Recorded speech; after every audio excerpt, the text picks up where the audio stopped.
The internet is full of strange art.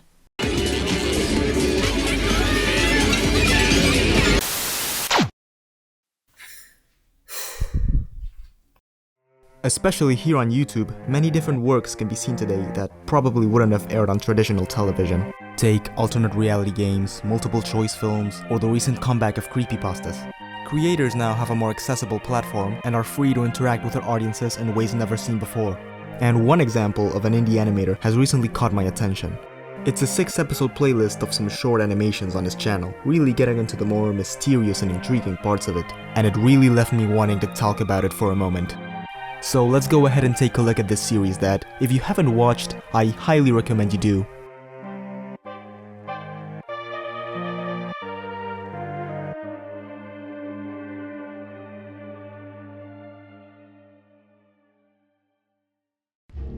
Even if you're not familiar with Andyland, chances are you might have seen his work, since he's been appearing all over YouTube lately.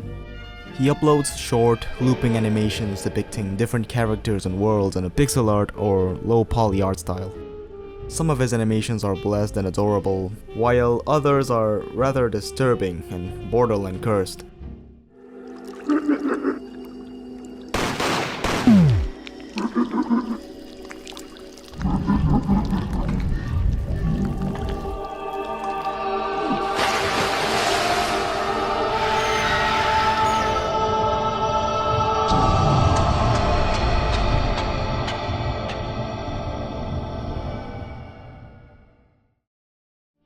He sometimes deviates from this type of videos and publishes other longer projects, like his short films and some music videos.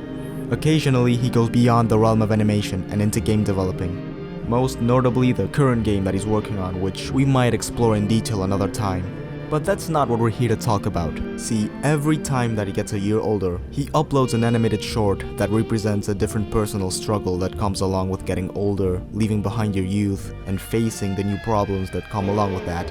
So far, he's made 6 of them, starting on his 23rd birthday in 2020.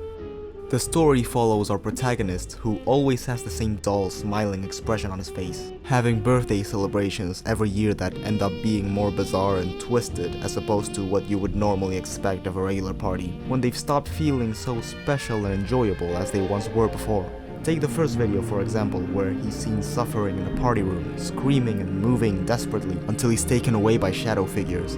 Things start to look more and more depressing each year that passes, up to the point where it doesn't seem like a party anymore, and it's more as if you were just checking up on some random person's life and the problems they have to go through every day. The latest entry deviates the most from the other ones in tone. It's the only one where we can see the protagonist genuinely having fun. A door opens up and he goes outside, and he seems to be enjoying himself for once. That is, until he spends a little too much time happy and gets dragged right back to being locked in his house for the rest of the year. It really shows how birthdays stop being so special once you grow up to the point where they just become escape days from regular life, and nothing changes after that. The 25th birthday captures that sensation of them losing their magic pretty well. It's the last one taking place in the party room, with him watching a video showing his past birthdays, playing with friends, at school and at work. We can see the day-to-day getting more boring and stale throughout the years.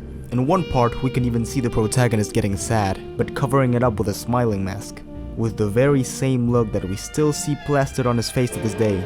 The video ends printing out a life participation award, almost like a reminder of death, with the protagonist throwing the TV at a fire exit and escaping out of the party room.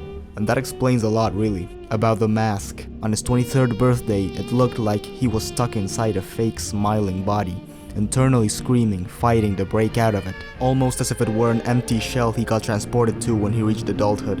It also explains why on the later videos the setting is no longer the party room. When the protagonist escaped the party room, it meant he decided to stop celebrating his birthdays.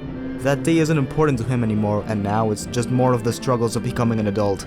Getting older, but nothing really changing. Chronic pains, health problems, having difficulty fitting in with society. Things that are easy for everybody else being difficult to you. Feeling left behind like a child in the body of a grown-up. Truly deepening that sense of isolation and loneliness in life. For a series of animated shorts on YouTube, this story gives a lot to talk about.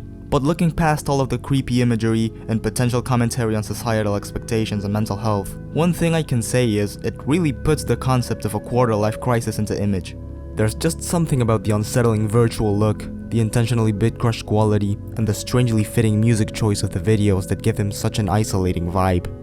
From the dark and gloomy look, absurd imagery and aesthetic, to the little details like how every new video there's another party hat on their protagonist's head, to show how time never really stops.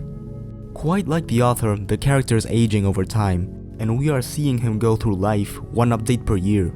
We see him age with us, and I think that's what truly makes this work special. You might not celebrate your birthdays anymore, but you can still perceive yourself constantly aging. You can still perceive the party hats stacking. And for some, that can be absolutely terrifying.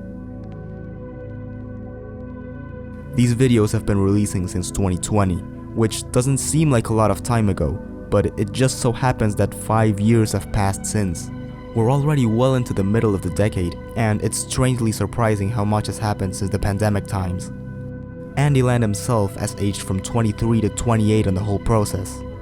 In the span of 5 years, we've seen him grow from 1,000 to 1 million subscribers, develop and release some games, and upload 6 entries of his yearly episodic birthday series. Series that, I think we can all agree, remains one of the most interesting out of all of his projects.